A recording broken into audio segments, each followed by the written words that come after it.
Hi everyone, and welcome to this episode 33 of my kind of a podcast.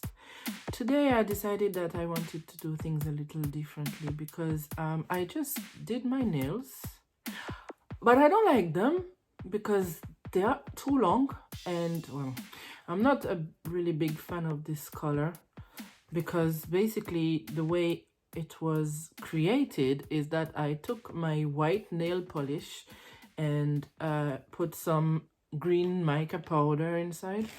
So some of this powder in it.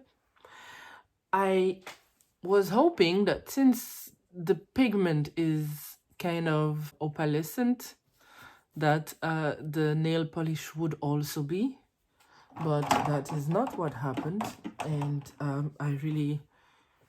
don't really like it, but I only just did it, so I don't want to take it all out and do it again. My other hand is a kind of similar situation.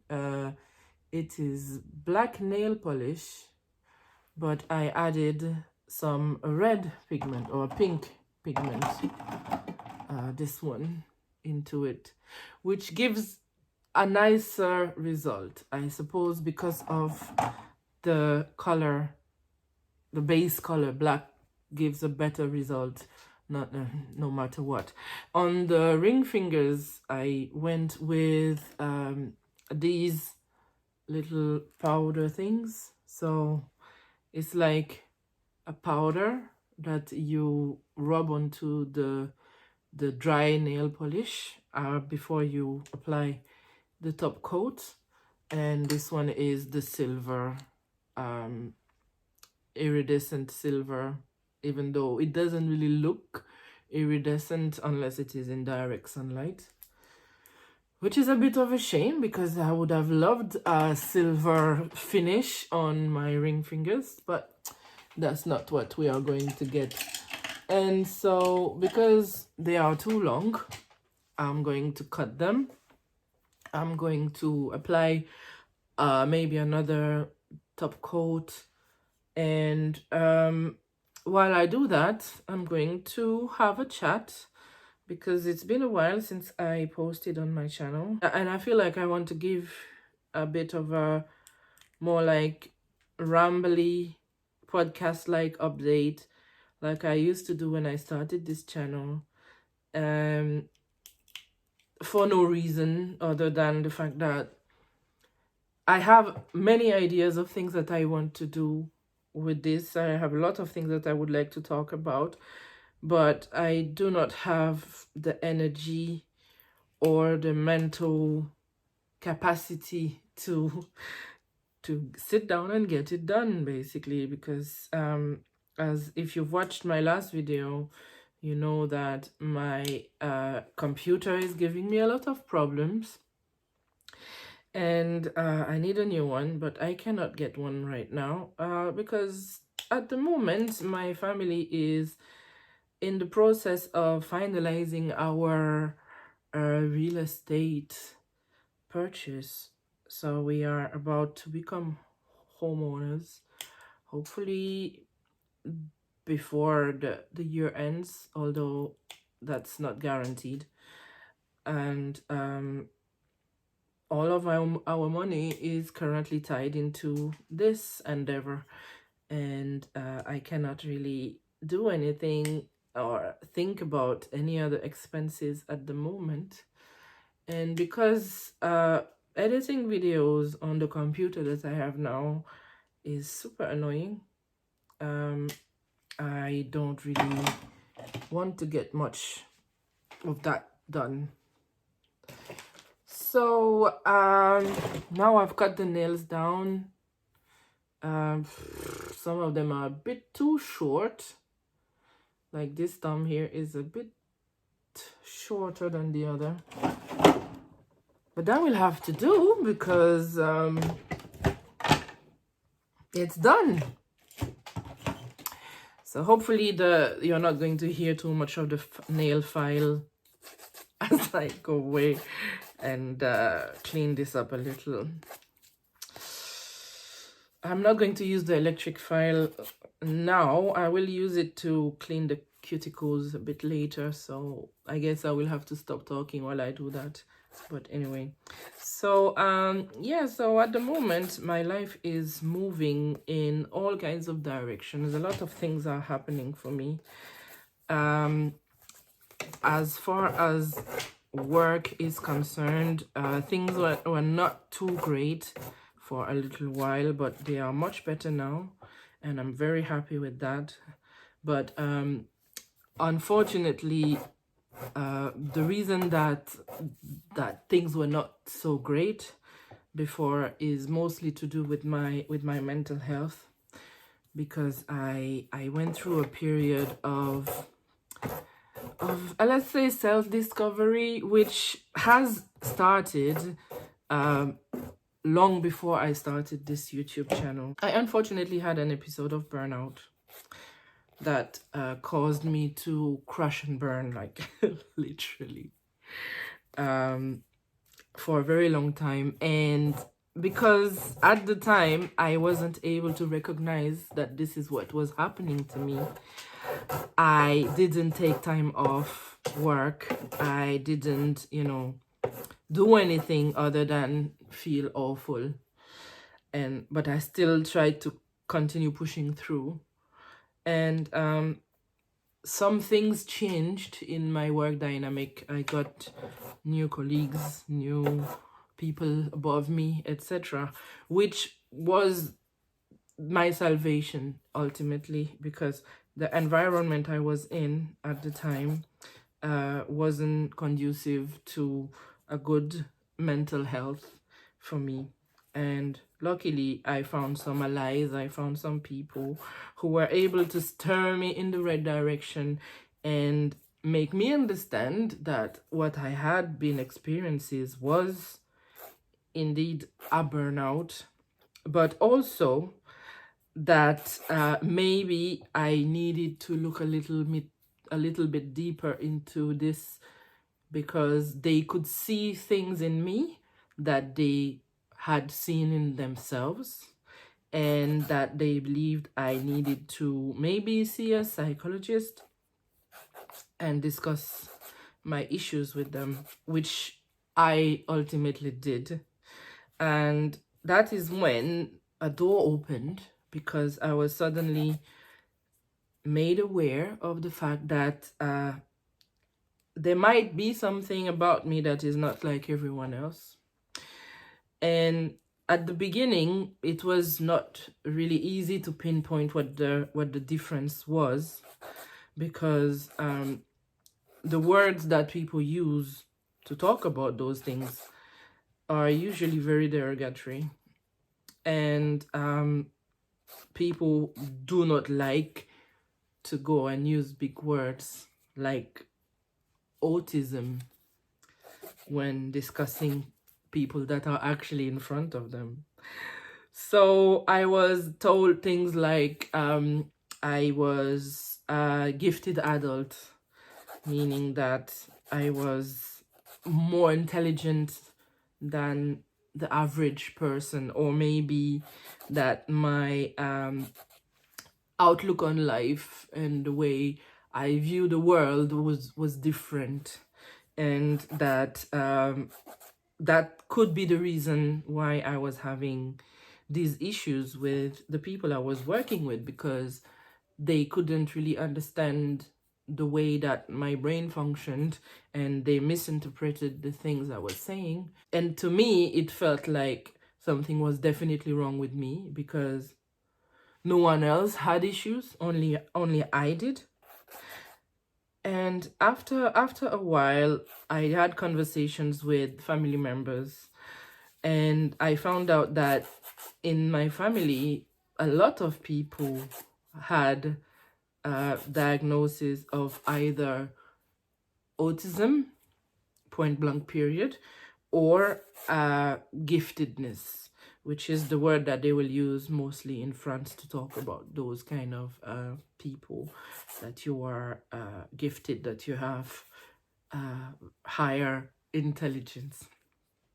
And so it took me many months, almost less, yes, many years, thinking about this, thinking about the fact that um I'm not, there's not something wrong with me. I'm just different. I'm not broken. I don't need fixing. I just need people to actually make an effort to understand the person that I am. And I was lucky that at the same time as I was making those discoveries, a friend of mine was making the same discoveries, people in my family as well. And it brought us closer. It made our relationships a bit stronger because suddenly we were realizing that we were going through similar experiences, and that all these things that happened before, all these things that we experienced either in our childhoods or at school or in work settings or in family settings, and all these things that made us feel so alienated, so different, were caused by this thing in our brains, basically. So the autism or the ADHD maybe. And to me that was a bit of a liberation, because suddenly I was able to be kinder to myself and to allow myself to feel the things that I felt without feeling guilty because it made other people uncomfortable, or it made me so much more different than everyone else. I soon started to understand and to put two and two together.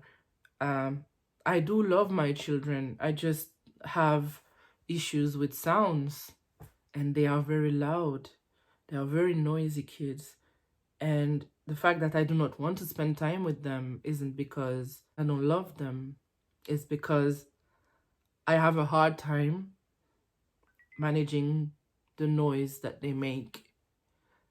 And all these things, all these anecdotes that from my past, all the things that I noticed I was scared of. I was scared of fireworks because they're loud.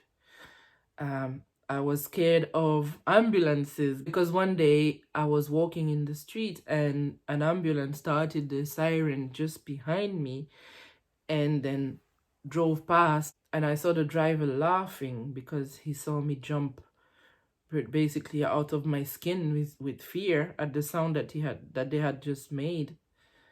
And another thing I realized recently is that I all my life I felt that I had a phobia of Santa Claus.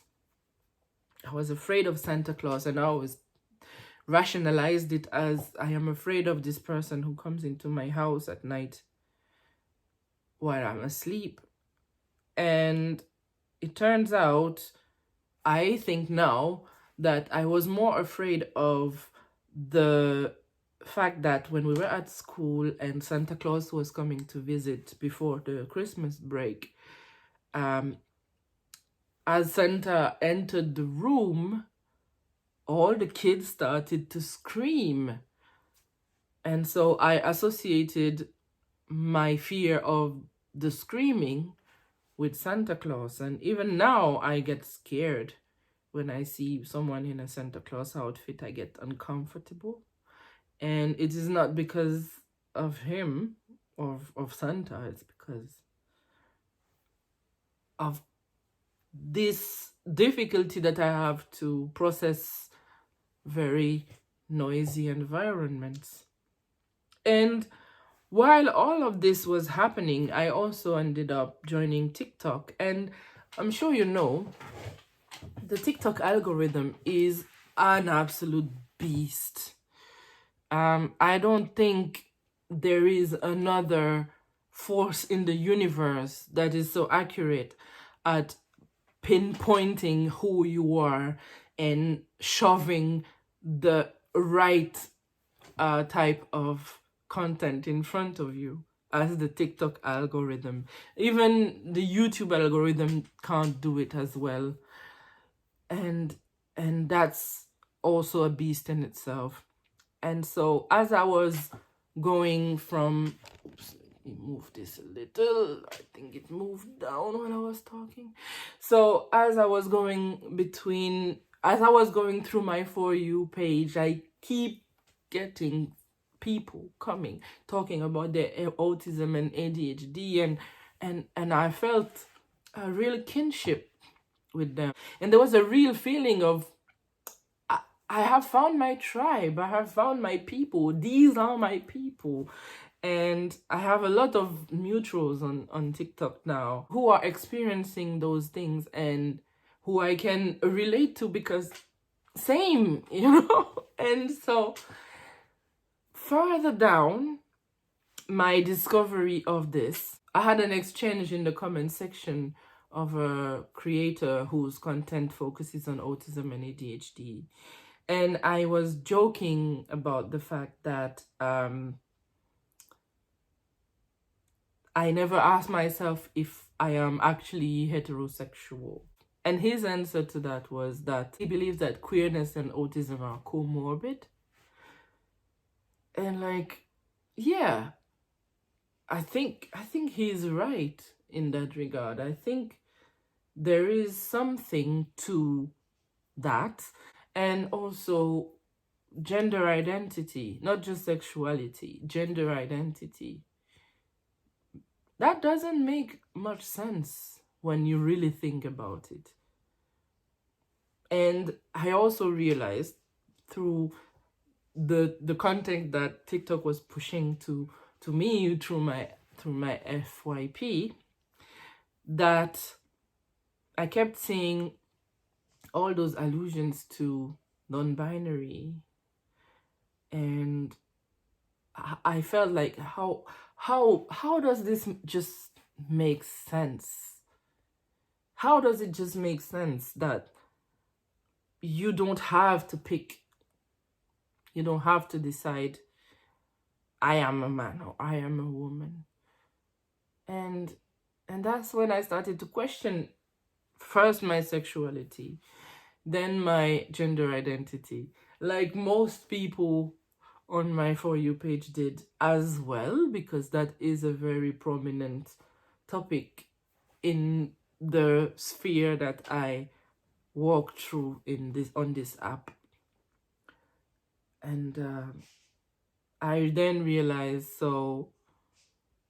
that when I was growing up, there was never to me a very strong concept of femininity, masculinity. I always felt that I wasn't like the other girls, but not in the way of the meme. I felt that I had a very strong connection to the boys in my life, and that I could understand them. And when I was a teenager, people often told me that I was like a boy in a girl's body. When you say that, people understand it to be like you're one of those pick me girls, but no, I wasn't like that. I just felt like I didn't like being excluded from certain things or having certain thoughts simply based on the fact that I was a girl. Like, why? Because I always heard things like, girls don't do that, or the fact that I had very bad handwriting, which is related to possibly autism and ADHD. I was being told that girls are not supposed to have bad handwriting. And when we were in high school, we had to wear skirts as uniforms. And I didn't want to wear a skirt, but I didn't have a choice. My mother was making my school clothes, so she made me this skirt that was actually really big shorts. I think it's called culottes or something like that. And I was so happy because I hated wearing skirts and dresses and stuff. So I was able to follow the uniform and not wear a skirt until a teacher noticed that my skirt wasn't a skirt and told me that I wasn't allowed to wear that, which pissed me off to no end. But yeah. So I realized, so I'm not just possibly autistic, I probably have dyspraxia. I have traits of ADHD as well, which are sometimes very similar to the autism. I might not be fully straight. And I might also be non-binary because that's what makes sense to me. The problem here is that I do not feel that I want to enforce any of that. I don't feel like I want to burden myself with having to request to be gendered properly. Like if I decided to go by they, them, I would have to constantly tell people, well, please use my correct pronouns, because society is not there yet. And I honestly do not want to have to do that. So I also kind of dropped my first name, at least on my online presence. I don't go by my first name. I go by J, like I do on this channel, which is not really as gendered as my first name actually is. But I do not want to go and ask people to change the way that they call me because of that thing that I discovered about myself, because it's too much work for so little reward. I have so little to gain from that fight. I'm not interested in getting into it. And of course, I'm not going to do anything about my sexuality. I'm very happily married to a man. So that's fine. Like, I have no problems with this part remaining unexplored, because all my needs are met. So I am okay. I suppose if I had come to that conclusion earlier, I might have done something about it, but well, it's too late now. I'm settled. This is where I am now, on my way to turning 42 years old, and still not sure who I am. And isn't that beautiful? Isn't that amazing that even at my ripe old age, I can still surprise myself. I can still have things to look forward to and things to discover. Like, I find that beautiful. So I haven't done much about my nails because I was so into talking into the camera. But I hope you enjoyed spending some time with me today, and that I will see you next time and we will talk about something completely different.